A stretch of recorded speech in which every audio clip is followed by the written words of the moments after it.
Clipper Nation, Clipper Nation. It feels good to be back, and on today's show, gonna be talking about if Kawhi Leonard is going to be starting the season healthy. Will he be participating in training camp? Also, the latest on the James Harden news, and a couple of interesting things from Paul George's podcast that I thought was worth discussing. All things related to his game. Gonna be talking about those on today's Locked On Clippers. Are Locked On Clippers, your daily Los Angeles Clippers podcast. Part of the Locked On Podcast Network. Your team every day.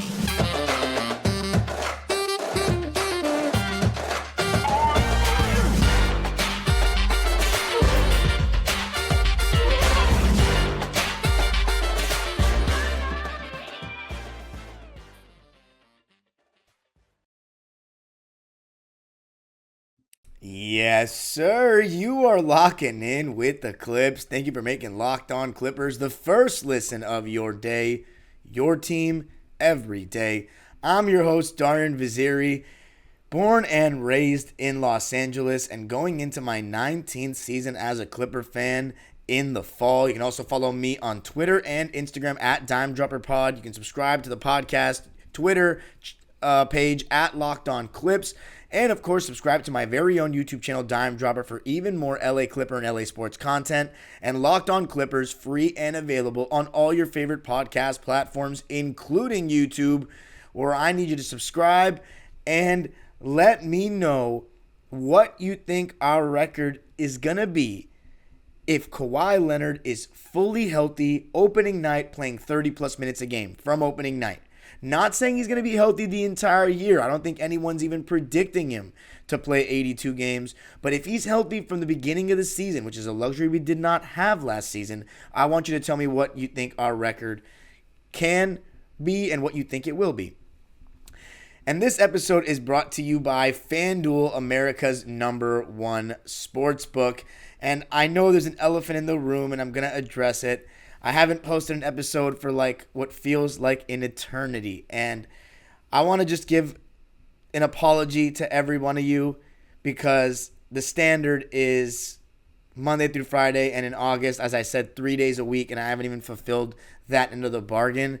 And it's because my computer screen got cracked. I don't even know how. And I know that sounds ridiculous because I was just talking about how I got my computer fixed. But, I mean, my screen literally cracked, so I had no way to film, I had no way to record, and I felt so bad about it. So if there's a Locked On NBA host power ranking right now, I would definitely be dropping to 30. But I'm back, ready to go, screen's fixed, my air vents, the fans on my computer are doing well, so we are getting ready to go for what is going to be a full month of September filled with Clipper content and podcasts here at Locked On Clippers. So I really apologize. So we're going to officially start my second year as host now. So let's get into it with today's topics. And the first one is Kawhi Leonard being ready for training camp. Now, let's just talk about how Kawhi Leonard started out last season. We thought he was going to be back ready to go, but that wasn't really the case. On opening night, we heard he was coming off the bench. Now, we knew he was going to be on a minutes restriction, but I did not think that that would mean he'd be coming off the bench because he's not going to end up coming off the bench, right?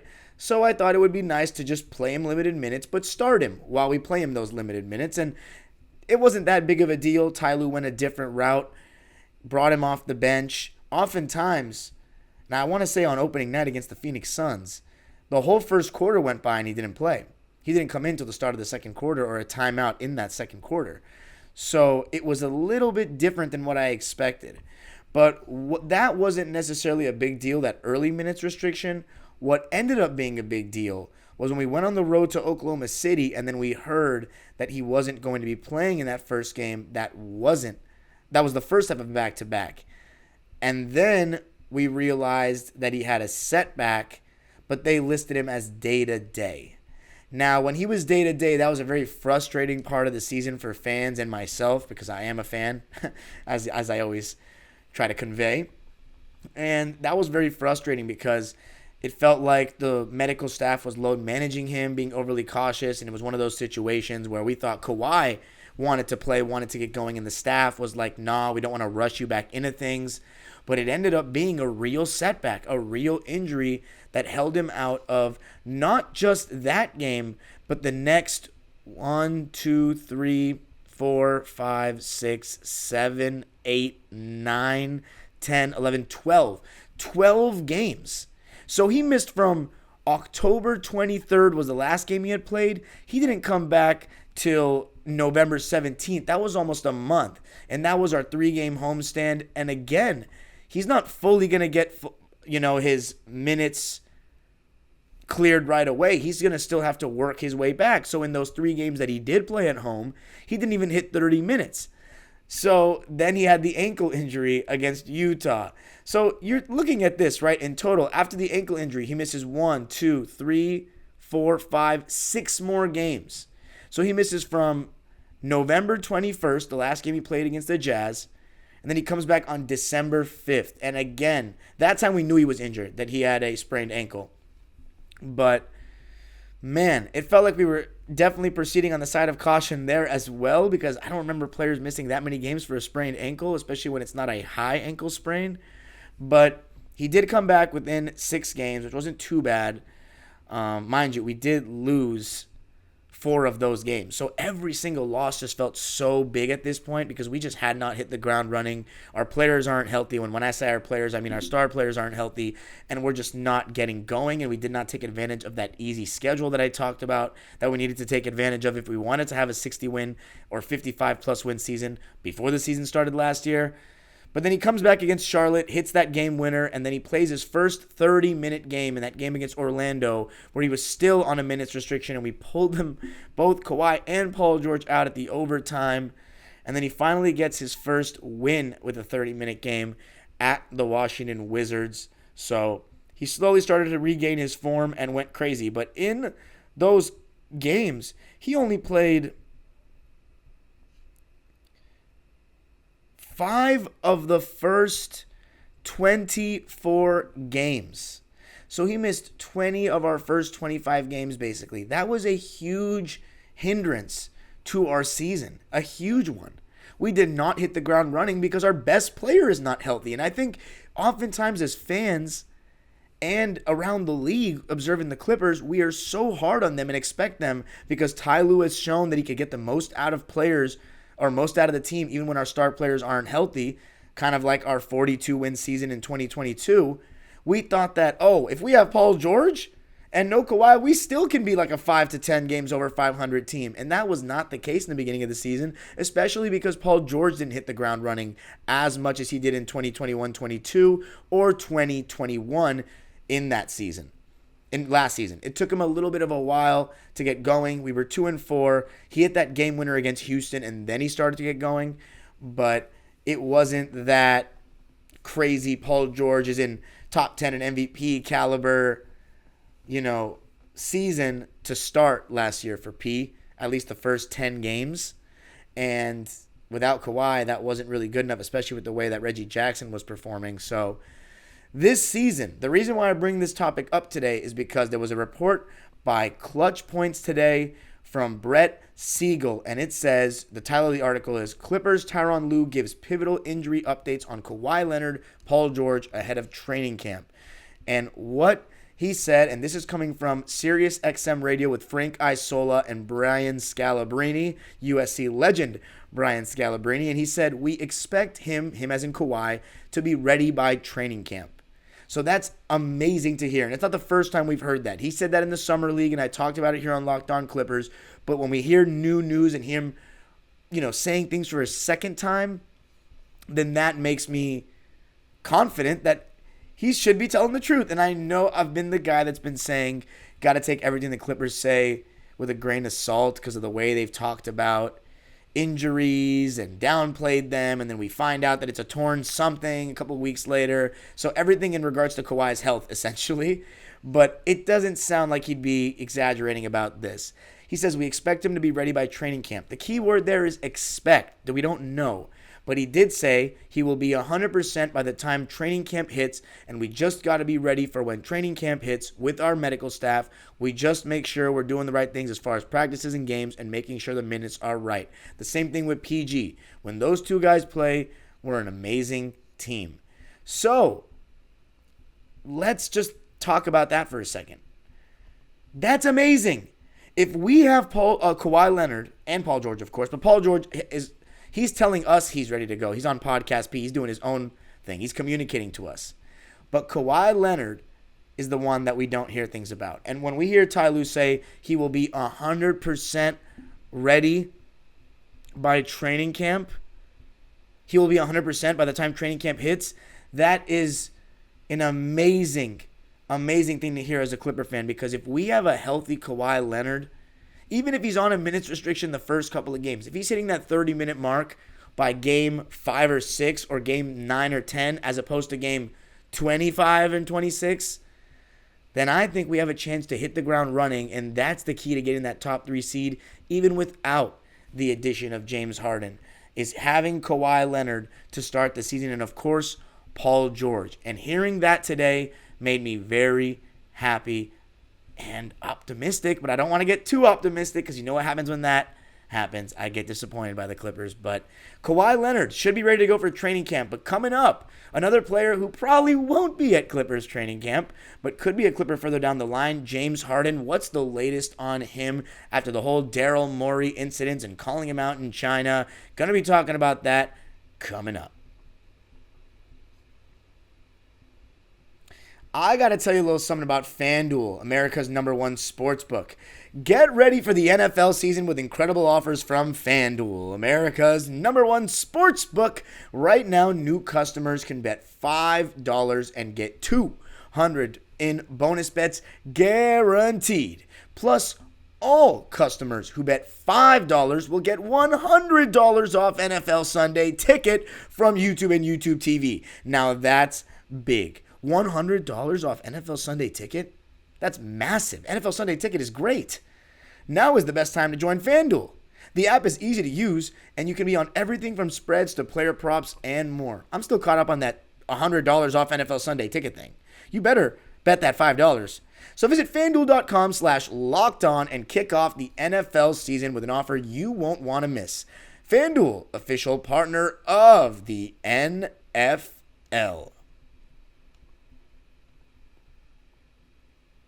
All right, so James Harden. The latest I talked about on Locked On Clippers in regards to James Harden was him calling Daryl Morey a liar, and we just knew that the situation was going to be on pause. It was going to be at a standstill. Daryl Morey's not going to budge. We had the report that the trade talks with the Clippers have fallen through, and it's not going to be a thing for a little while, and Harden's going to try to keep making life miserable on the Sixers to try to force their hand. Now, today a new update came around, and I don't really believe this one, but I figured I'd just throw it out there. It is the summer, and I'm going to try to give you guys a lot of episodes still before the season starts, especially given my whole computer fiasco. But Rachel Nichols, yes, Rachel Nichols, the one that used to work for ESPN and The Jump and now is with Showtime, said that James Harden wants to be the #1 option. And part of why he is leaving Philadelphia is because he was not the #1 option with Embiid. Now, let's break that down for a sec. That doesn't make any sense. Because why would he want to be a Clipper if he wants to be the #1 option? He is not going to be the #1 scoring option. He is not going to be the #2 scoring option. And with Russell Westbrook, he still is going to be probably the #1 ball handler, but he's going to have to split the duties to a degree. So in no way, shape, or form is James Harden the #1 option coming to the Clippers, and it's very obvious that he wants to come to the Clippers. So that doesn't just, the stories just don't line up. And by the way, Paul George did say that he, Kawhi Leonard, and Russ have been working out together. And when I hear that Kawhi's been working out, that makes me even more confident in what Ty Lue said about him being fully healthy. So fingers crossed. If we get Paul George, Kawhi, and Russ healthy by opening night, and we got Kawhi playing 30-plus minutes by game 5 or at least 10 games in, we could have a great season, guys. We really could. I think a lot of times it's just about momentum, how you start the season. If we start the season with the seriousness that Ty Lue, Lawrence Frank, and all them and Paul George say that they intend on starting it with, then we could be. I'm not giving up on it, for real. My whole thing is the injuries. I don't know if we can stay healthy the whole way. But I really think until, and I hopefully they don't go wrong with injuries, and we do have a season blessed by the basketball gods that despise us so much, and they say, you know what, this is the year I feel like being nice to the Clippers and their players, and we're going to let Paul George and Kawhi Leonard play 65-plus games each, and they're going to start the season healthy, and we're going to get off to a great start, because when they're on the court together, we're a pretty damn good team. And if that happens, I don't even think the James Harden stuff will be talked about anymore. I think it'll be, we don't need Harden. We don't want to mess up the vibes. That's what my dream is that we start the season so well with our team and that we don't even talk about Harden anymore. But as far as this report, right, it doesn't make any sense. Not only was James Harden not the number one option in Philly and looked like he was enjoying it, he wasn't the number one option in Brooklyn, so he hasn't been the number one option since before since the bubble, since 2020. So I don't believe for a second that he wants to be the number one option, and all that. Even though James Harden, I think, wants the ball in his hands, that's different than being the number one option, in which Rachel Nichols was describing him to want to be and saying that Joel Embiid, he didn't like playing with him because he was the number two guy. It just sounds like something she's making up. So I'm not taking that seriously. But coming up, hearing things straight from the source, and that source being Paul George, not in relation to Harden, but some things about Paul George's game in various episodes that he's talked about, and I want to bring it up to you because they're pretty interesting. Going to be talking about that coming up.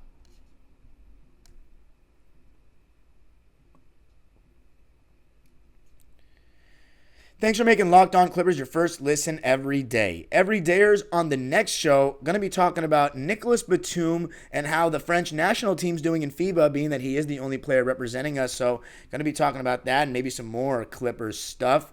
But in this episode, before we end off, I've been trying to get caught up with Podcast P, which after Locked On Clippers and Locked On NBA and all the podcasts of the Locked On Podcast Network is the next podcast you should be listening to, because it's coming straight from one of our star players, one of the faces of our franchise, having dope NBA players on as guests and giving us a lot of insight as to his mentality, his relationship with these guys, more about his personality, things about his game. And the things about his game is what I wanted to bring up in this episode. And the first one I found to be very interesting was that PG said, I think this was with the Jalen Green episode.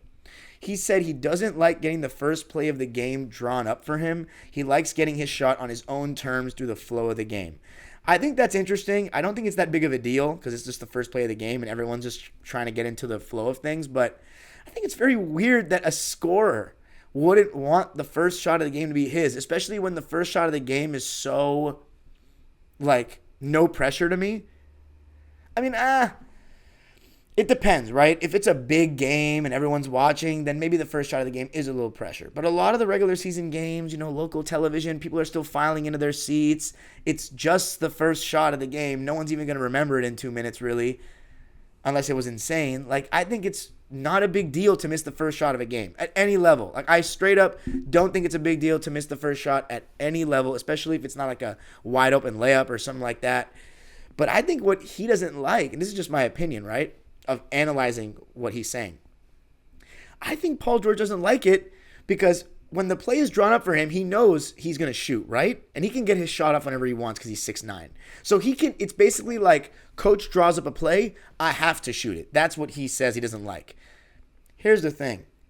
Okay, so what? You have to shoot it. If he misses, though, that's the thing. I think it's because he'll start getting in his head. That's my assumption. And I know it's just a preference thing, but he's saying, he wants to get it on the flow of the game. I get it. He wants to be comfortable. But I just thought that was interesting because most guys that, like Jalen Green, for example, he's like, nah, I want to shoot everything. And I think sometimes Paul George needs to have that attitude as well because of how great of a scorer he is. He's a much better scorer than Jalen Green. So, again, it's a mindset thing. I think Paul George likes to come in the flow of the game because he doesn't want to put too much pressure on himself to make that first shot. In my opinion, it's not a big deal if he misses that first shot. You just got to keep playing. But oftentimes we see Paul George start games shooting jumpers, and then he'll be like 0 for 5 to start the game. And it's just, again, shot selection that affects his aggression. And then we have a whole other discussion about PG not getting to the rim enough, settling too much for jumpers. Then another thing he said, like this was on the episode with Tyrese Halliburton. He said he can't back cut. I thought that was really interesting for a player to say that. He said, I can't cut. Now then it made me think to myself, what is he talking about? The 360 dunk that he had minutes before his injury against the Oklahoma City Thunder was on a back cut. And then I remembered my own words of what I always say on Locked On Clippers and on Dime Dropper. And I always say that PG is not a very good spontaneous mover without the ball. He moves well when plays are drawn for him in sets. And that was a set coming off a timeout, if I recall correctly. He's not a very spontaneous off-ball mover. He's pretty stagnant more often than not. And he admits it there. He said it's something I've never been good at. He said every time I try to back cut, I don't know what it is. Maybe it's because I'm tall. I don't know if it's my timing or, I'm not discreet enough. My defender always sees me. And so that's interesting for him to say that. But I think Paul George is not the only NBA player that's not good off the ball or can't cut. I think, as I always say, it's one of the things that's a really lost art to me in today's game. And I think there are 3 teams that stand above the rest when it comes to this category in today's game. The Denver Nuggets, the Sacramento Kings, and the Warriors. And funny enough, I saw a tweet at some point of the season, late in the season, where it was saying, here are the teams that lead the league in cuts per game or something like that.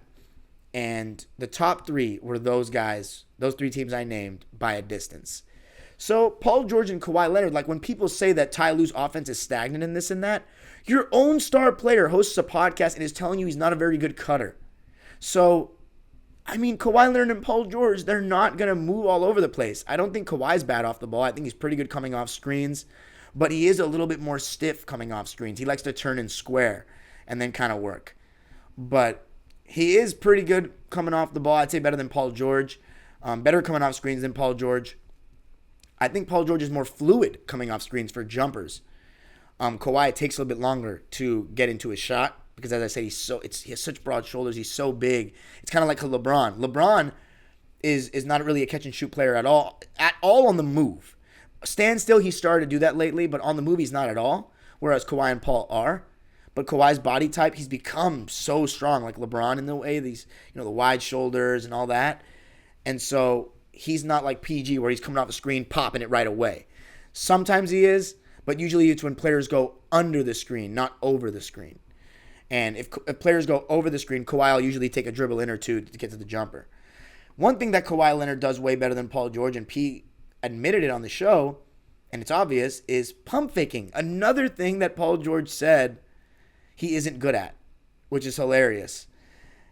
Paul George not being good at pump faking, I feel like at times he has gotten guys in the air with the 3-ball pump fake, But it definitely isn't very smooth and doesn't seem super comfortable for him. Whereas Kawhi, he's got a great usage of pump fakes. He's super patient. One of the reasons why I think he's a better scorer than Paul George overall, even though it's not as aesthetically pleasing. But Paul George, he isn't a very good pump faker. And I think that definitely is part of the reason why, he's not as consistent of a scorer that he should be for how talented he is. Kawhi Leonard, he does such a great job of getting dudes in the air, and it's like he's playing at a slower pace. Like the game is slower for him than Paul.